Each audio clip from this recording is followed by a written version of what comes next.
Praise the lord. ఒకసారి video చూడండి. తర్వాత ఏటీఎం కాడికి పోయి ప్రార్థన చేసిన ఏసిన వాళ్ళ దీంట్లో డబ్బులు వచ్చిన కాకని పలికిన నా ఏటీఎం లో 270 రూపాయలు మాత్రం ఉన్నాయి. ప్రార్థన చేసినాక ఏటీఎం కార్డు పెడితే 1,64,444 రూపాయలు నా బ్యాంకులకు వచ్చినాయి. చూసారు కదా, ఈమె అకౌంట్లో 270 రూపాయలు ఎంతో ఉన్నాయట.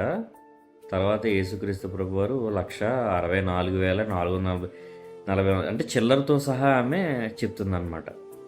అసలు ఏంటండి క్రైస్తవ్యం ఎటుపోతుంది అసలు ఏమైనా అర్థమవుతుందా? అక్కడ కూర్చుని వినేవాళ్ళకి బుద్ధి లేదా? చెప్పే ఈమెకి బుద్ధి లేదా? అట్లా ఫాలో అయ్యేవాళ్ళకి బుద్ధి లేదా? ఆ మందిరాలకు వెళ్ళేవాళ్ళకి బుద్ధి ఉండట్లేదా? అసలు వాక్యం ఏంటి? యేసుక్రీస్తు ప్రభు చెప్పింది ఏంటి? వీళ్ళు చేస్తుంది ఏంటి? ఈ దొంగ సాక్ష్యాలు ఏంటి? యేసుక్రీస్తు ప్రభు చెప్పింది అక్షరాలు నిజమవుతుంది కదా. అసత్య బోధలు, దొంగ ప్రవక్తలు గత కొన్ని రోజుల నుంచి ఈ వీడియోసే చేయడానికి కారణం ఏంటంటే యూట్యూబ్ ఓపెన్ చేస్తుంటే ఇవే కనబడుతున్నాయి పొద్దున్న లేచిన దగ్గర నుంచి. అయినా మన వాళ్ళలో ఎలాంటి మార్పులు రావట్లా. ఇలాంటి వాళ్ళని దూరం చేయండి, వెళ్ళడం మానేయండి సంఘాలకి, అలాంటి చోట్లకి. ఎక్కడైతే సత్యం చెప్తున్నారో అక్కడికి వెళ్ళండి.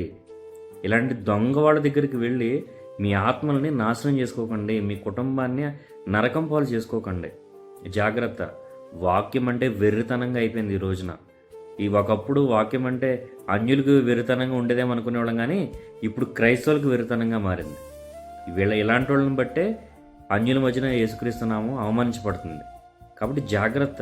ఏది సత్యం, ఏది సాక్ష్యం, ఏది నిజం, దేవుడు చెప్పమన్నది ఏంటి, వీళ్ళు చెప్తున్నది ఏంటి, ఆలోచన చేయండి. సత్యం తెలుసుకోండి. ఫస్ట్ వాక్యం చదివితేనే మీకు అర్థమవుతుంది సత్యం ఏంటో అసత్యం ఏంటో.